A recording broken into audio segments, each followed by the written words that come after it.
જસુ અલા હું તને હાડી આપું છું ને કોઈ ખેતી નહીં છેલ્લા મૂકી દે. હા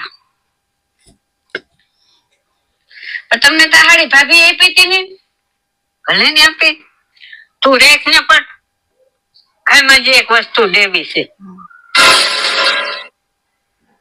તને મોટો જુડો ગમતો હતો ને એટલે હાલે. નાનો જુડો છે ને એ તાર ભાભી ને આપે એ ખુશ રહે ને. હાલે 1000 રૂપિયા ગૌ જગત પણ હું ક્યાં વાપરવા જાય ભાણિયા ને એને ભાગ લઈ દેજે. જો હું તમને એક વાત કહું, જે કઈ વસ્તુ તમે મને આપો ને એ હું બધું ભાભીને દેખાડીને પછી લઈ જાય. હું એમને કઈ નહીં લઈ જાઉં. અત્યારે તમે જીવો છો મને આપો છો, ત્યારે તમે નહીં હોય ત્યારે ભાભીને જ બધું કામ કરવાનું છે. એ ભાભી મનમાં એમ થાય કે જયારે મમ્મી હતા એ બેગ ભરી ભરીને લઈ જતા હતા. પછી ભલે તમે મને 1 સાડી આપો કે 2 સાડી આપો, તમે ભાભીને દેખાડીને આપો. મમ્મી છેલ્લે છે ને બધું કામ ભાભીને જ કરવાનું હોય છે. તો હું તો હારે વહી ગઈ, હાજા માંદા થાવ તો હું આવી હગું ન આવી હગું, ભાભીને જ તમારી સેવા કરવાની છે.